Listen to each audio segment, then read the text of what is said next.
नमस्कार। आप सुन रहे हैं द बॉलीवुड रेडियो और मैं हूं आपके साथ आकाश। दोस्तों, आज के इस पॉडकास्ट में बात राजेश खन्ना की पत्नी डिंपल कपाड़िया और उनकी बेटी ट्विंकल खन्ना की होगी। दरअसल अपनी शादीशुदा जिंदगी को लेकर सालों बाद डिंपल कपाड़िया ने खुलकर बात की है और डिंपल कपाड़िया और राजेश खन्ना की बेटी ट्विंकल खन्ना ने भी अपने पिता को लेकर कुछ बातें कही हैं जिन्हें आपको जानना चाहिए। और चूंकि 27 मार्च साल 1973 की वो शाम जब राजेश खन्ना और डिंपल कपाड़िया ने अचानक से शादी का ऐलान कर उसी दिन शादी थी, सबको चौंका दिया था। किसी को खबर नहीं थी, बहुत कम लोगों को पता था कि आज राजेश खन्ना की शादी है। लेकिन जैसे ही ये खबर लोगों को पता चली, चूंकि उस दौर में सोशल मीडिया नहीं था, मीडिया की भी अपनी लिमिटेशंस थी, यानी कि उतनी तेज़ी से पहुंच नहीं थी, टेलीविज़न था नहीं, अखबारों और फिल्म पत्र पत्रिकाओं के ज़रिए ही अपनी बात पहुंचाई जा सकती थी। अचानक से शादी का ऐलान हुआ और अचानक से शादी की तारीख तय हुई। डिंपल कपाड़िया ने अपनी डेब्यू फिल्म बॉबी की रिलीज से पहले ही राजेश खन्ना से शादी कर ली थी। यानी कि डिंपल कपाड़िया को भी नहीं मालूम था और राजेश खन्ना को भी नहीं मालूम था कि आने वाले वक्त में डिंपल कपाड़िया पूरे हिंदुस्तान में युवाओं के सिर चढ़कर बोलेंगी, छा जाएंगी। और ऐसा ही जलवा जैसा राजेश खन्ना का था, कुछ वैसा ही करिश्मा कर गुजरेंगी।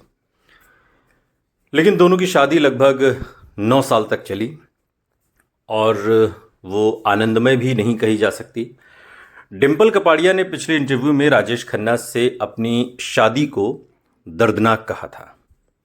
सुपरस्टार से अलग होने के बाद डिंपल ने फिल्मों में वापसी की और दोबारा शादी करने पर भी विचार किया कि मैं राजेश खन्ना से डाइवोर्स लेकर दोबारा से शादी कर लूं। हालांकि दोनों के बीच कभी तलाक नहीं हुआ। डिंपल कपाड़िया ने साल 1994 में फिल्म पत्रकार प्रतीश नंदी को एक इंटरव्यू दिया और उस बातचीत में उन्होंने अपनी निजी जिंदगी के बारे में खुलकर बात की। उन्होंने राजेश खन्ना से अलग होने के बावजूद इसे अहम बताते हुए कहा कि अगर शादी नहीं टिकी तो ये गलत होगा। और जब एक्ट्रेस से पूछा गया कि क्या वो शादी में विश्वास करती हैं, तो डिंपल ने सिर्फ इतना कहा कि मुझे विश्वास है। और जब डिंपल कपाड़िया से पूछा गया कि क्या वो दोबारा शादी करने पर विचार करेंगी, तो इसका जवाब डिंपल ने कहा कि वो स्वतंत्र रहने की आदी हैं, इसके बावजूद वो ऐसा करेंगी। यानी कि वो फ्रीडम पसंद करती हैं, लेकिन फिर भी वो दोबारा शादी करने के बारे में विचार कर सकती हैं अगर बात उस लेवल पर आ जाती है और डाइवोर्स हो जाता है और तमाम चीज़ें। डिंपल कपाड़िया ने कहा था कि मुझे नहीं पता कि मैं कैसे एडजस्ट कर पाऊंगी, क्योंकि मैं खुद की बॉस बनने की आदी हो चुकी हूं, लेकिन मैं दोबारा शादी करना पसंद करूंगी। डिंपल से इस इंटरव्यू में पूछा गया कि उनकी शादी क्यों विफल हुई, तो इसके जवाब में डिंपल कहती हैं कि मुझे लगता है कि हम दो बिल्कुल अलग अलग तरह के लोग थे, यानी कि मैं और काका। मैं शायद ये समझने के लिए बहुत छोटी थी कि इस इंसान के साथ क्या हो रहा था जो एक सुपरस्टार था। मेरा मतलब है कि मैं कभी भी सितारों या उनके बर्ताव के पैटर्न को समझ ही नहीं पाई, क्योंकि मैं खुद ऐसी नहीं हूं और मेरे लिए ये बहुत मुश्किल है कि मैं इसे समझ नहीं सकी। और परिस्थितियां ऐसी हो गईं कि काका की जो नाकामयाबी का दौर जब शुरू होता है और वो जिस तरीके से डिप्रेशन में थे, तो मैं उस चीज़ को भी नहीं समझ पाई, क्योंकि उस समझने के लिए मैं बहुत छोटी थी।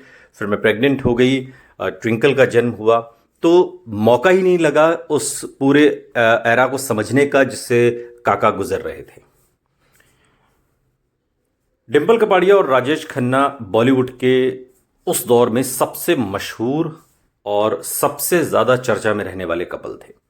साल 1973 27 मार्च को दोनों ने शादी की थी और तब डिंपल सिर्फ 15 या 16 साल की थी और एक्ट्रेस एक अनुभवी स्टार थे, चूँकि राजेश खन्ना एक अनुभवी एक्टर थे, मशहूर थे और उनका चार्म तो हम सभी जानते हैं कि साल 1969 से लेकर 73-74 तक राजेश खन्ना का जो जलवा था, जो जादू था, उससे हर कोई अछूता, मतलब गजब ही था एक जावेद अख्तर तो एक इंटरव्यू में कहते हैं कि उस दौर में सिर्फ एक घोड़ा दौड़ रहा था और उसका नाम है राजेश खन्ना।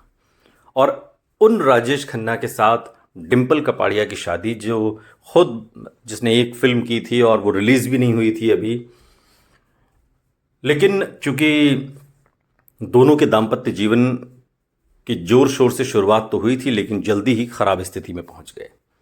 दोनों की फिल्में सफल हो रही थी, लेकिन उनके रिश्ते में खटास आ रही थी। डिम्पल की बॉबी सुपर डुपर हिट हो गई थी, पूरे देश पर छा गई थी, और राजेश खन्ना के करियर का ढलान धीरे धीरे शादी के बाद शुरू हो रहा था। डिम्पल और राजेश खन्ना की दो बेटियां हैं, लेकिन दोनों में से कोई उनकी तरह फिल्मों में नाम नहीं कमा पाई।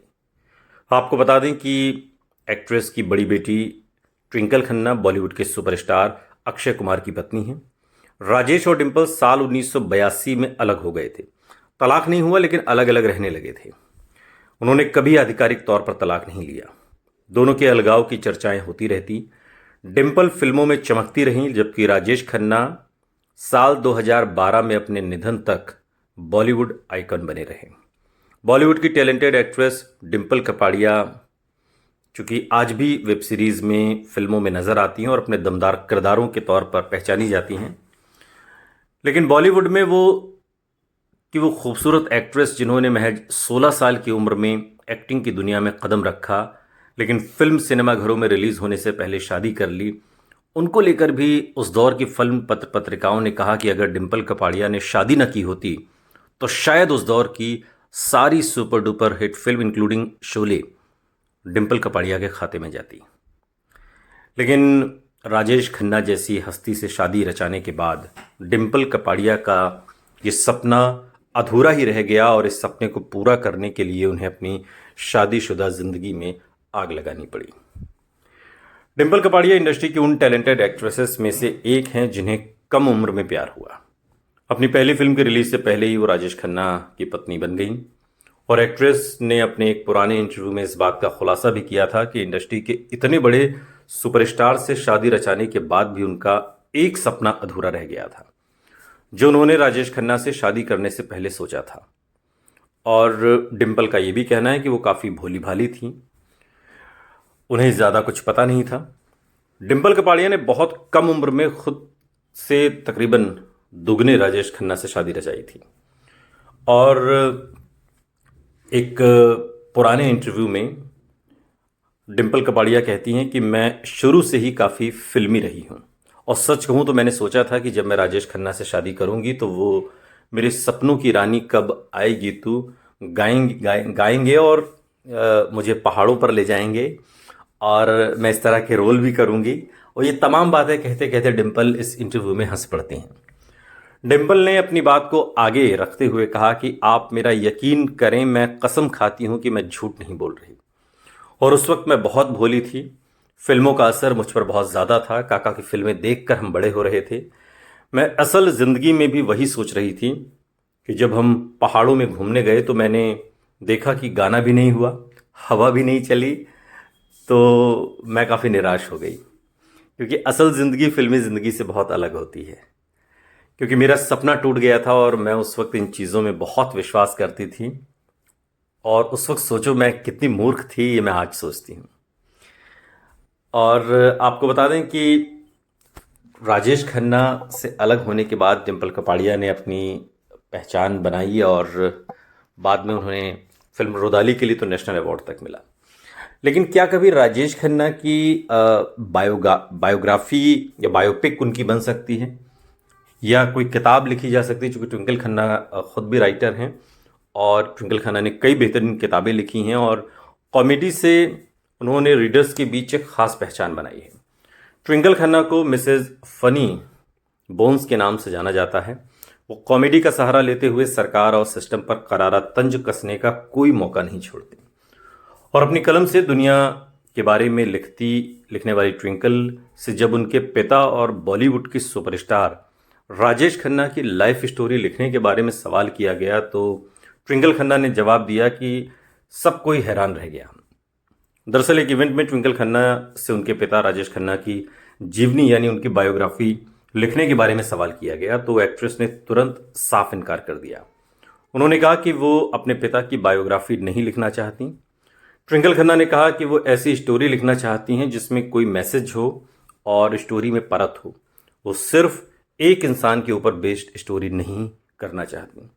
ट्विंकल ने कहा कि मुझे उन कहानियों में दिलचस्पी है जिनमें परतें होती हैं, जिनका प्रभाव अधिक होता है। किसी एक व्यक्ति पर कहानी लिखना बहुत अच्छी बात है, लेकिन इसके लिए कुछ परतें होनी चाहिए और उनकी कहानियों में एक संदेश होना चाहिए। ट्विंकल के इस जवाब के बाद ऐसा कहा जा रहा था कि एक बेटी के लिए उसके पिता की जिंदगी के हर पहलू के बारे में लिखना काफ़ी मुश्किल है और वो सब कुछ सच नहीं लिख सकती। राजेश खन्ना से भी उनकी जीवनी लिखने के बारे में सवाल पूछा गया था जब वो जिंदा थे, तो उन्होंने भी मना कर दिया था और राजेश खन्ना ने ये कहते हुए मना किया था कि अगर वो अपनी बायोग्राफी लिखते हैं तो काफ़ी लोगों को बुरा लग जाएगा। राजेश खन्ना ने अपने इंटरव्यू में कहा था कि लोग मुझे केवल मेरी फिल्मों और मेरे किरदारों से जानते हैं। मैं चाहता हूं कि लोग मुझे जानें, लेकिन अभी मैंने अपनी बायोग्राफी लिखने के बारे में कुछ सोचा नहीं है।